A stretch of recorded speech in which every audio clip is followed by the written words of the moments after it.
We bought this brand new in 2008. It has been sitting out here for a couple of years. Just look at what it has done to the paint on this thing. Look at that right there. All of this stuff. Look at all those spider webs right there. You can see a spider has just come out of it. Now keep in mind, I've gotten a lot of electronics wet in my life, and one thing I've learned is that as long as there's no electricity going through it, and as long as it's completely dry when you turn it on, it should be fine. Now unfortunately, this does have a CMOS battery, so the chances of the motherboard being fried are kind of high, but I'm willing to take the gamble on it. So the first step will be just taking this thing out of here. I'm kind of afraid to touch it after seeing that spider, but here goes nothing. Ooh, there's a dead spider inside of there. There's spider webs everywhere, and there's mud in here. Look at that spider web right there. It's kind of hard to see on camera. The reason why I can't turn this on right now is the first reason is I'd have to jump the power connector. The reason why I cut the connector is because I needed it to power the lights on the back of my Toyota Supra.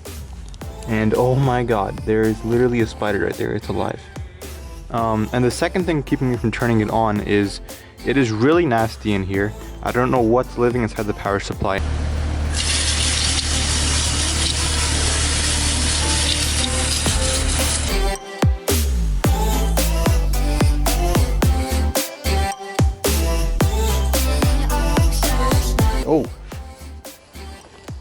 Oh, that's why I wanted to clean this thing out. See, the inside is still full of some gunk. That's no worries. I really just wanted to drive the spiders out. I do not want to deal with these albino oh shit! We're gonna leave it out in the sun for about a week or two. And it decided to rain the next day, so I had to wait another 5 more days. So I know that this motherboard is completely dry. It's been out here forever in the sun. My only worries is the power supply, since it is a closed unit. I just saw a bug. There could be water in a certain part, like towards the back of it. The graphics card is nice and dry. You can still see some watermarks on the side of it. But honestly, I'm not too worried about it. I can't turn it on right now because the power cord is not connected, and it can't be connected because I cut it. Same with the LED light. Okay, so I got my power cord, and now we are going to put it in for the moment of truth. Oh, the fan turned on. Okay, there is a LED that is on the motherboard, as you guys can see right there. That is a very good sign. Oh, what the? Just turned on by itself. Okay, I don't think that is a good sign if it is just turning on like that by me moving this. Oh, see that? Now the fan does not sound good. What I'm gonna do is I'm gonna take this yellow thing right here. This right here is a jumper. I don't know what it used to do, but it is out of there. I'll use it to jump random connections until it turns on.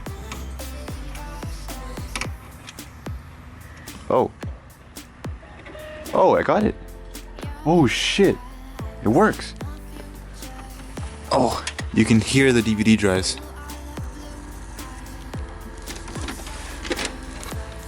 Oh yeah, I forgot to put this in here. It's the recovery disc. I think I have. Look at this champion of a computer. Okay, this one's not opening. Oh, yes, I found it. It's the operating system disc. The original one, so I can actually bring this back to factory. This is wild, it's working. This fan is not doing good, but this is such a good sign. This is a really, really good sign. Obviously it could be running, but maybe there's not a signal.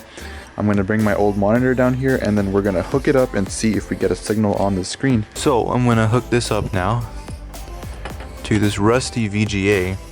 There we go. Okay, and now I have to jump this once again. Third one. Whoa, super fast. There's a short circuit. 100% a short circuit. Oh, it's beeping at me. That is turning fast. So let's unplug the VGA now. Unplug this. Now let's turn it on. Look, it's normal.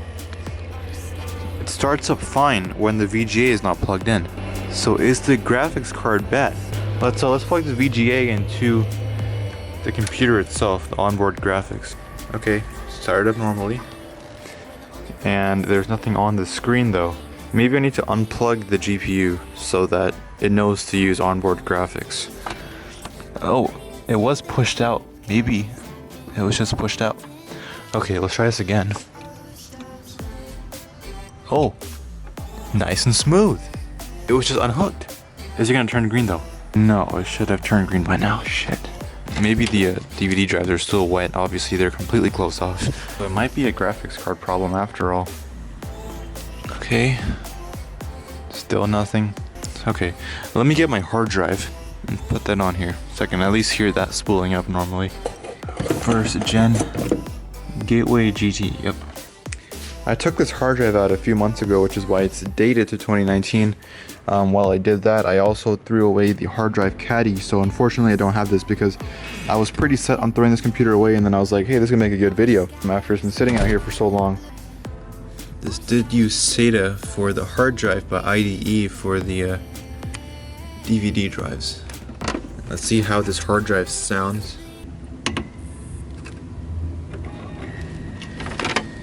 Hard drive sounds good.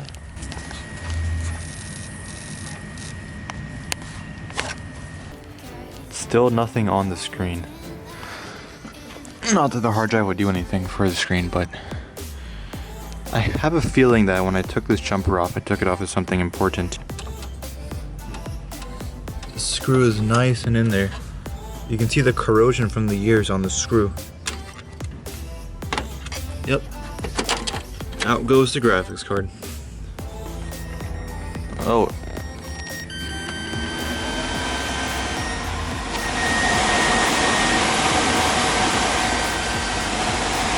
It's making weird beeping sounds. That might be because I took the GPU out, so the BIOS might have reset. Okay, sounds good. Anything on the screen? No. Okay, well, let me make sure that I didn't take this jumper out from the wrong place. I'm gonna put this jumper back in where it was, and then use a paper clip or a screwdriver to jump it from now on. The motherboard appears to be good because the hard drive is spinning up nicely. I can hear it ticking. This jumper goes right here. I couldn't tell where, so I'm guessing it's on the top. There we go. Come on. Oh, there is some rust actually on that board right there. Let's plug the IDE back in. Maybe the RAM is dead. I did not think about that. Well, let's start off by playing a game of which RAM stick is bad. So let's take every single one of them out, except for one. Okay, nothing on the screen. The only thing that would keep this thing from posting would be the RAM going bad. Oh! Oh my god, I turned green, I turned green. I turned green. Yes! No, turn. Oh, yes! Gateway! Yes! This is incredible. So it was the RAM. Okay, wow. The trusty gateway is still working. If you can see, there's corrosion up here. One definitely has a lot of corrosion on it. This one right here, it's mint. Firmware has detected a CMOS battery failure. CMOS checksum error. A third warning telling me that the system date time has not been set. But after all those warnings, will it work? Yes! Oh my god. Start Windows normally. Oh my goodness. Oh my goodness, it's working after all these years. Like, trust me, I am excited. I had no idea this thing would even turn on, let alone post, let alone boot up to Windows Vista once again. Oh no, mode not supported. I believe the last time this computer was on, it was hooked up to a flat screen.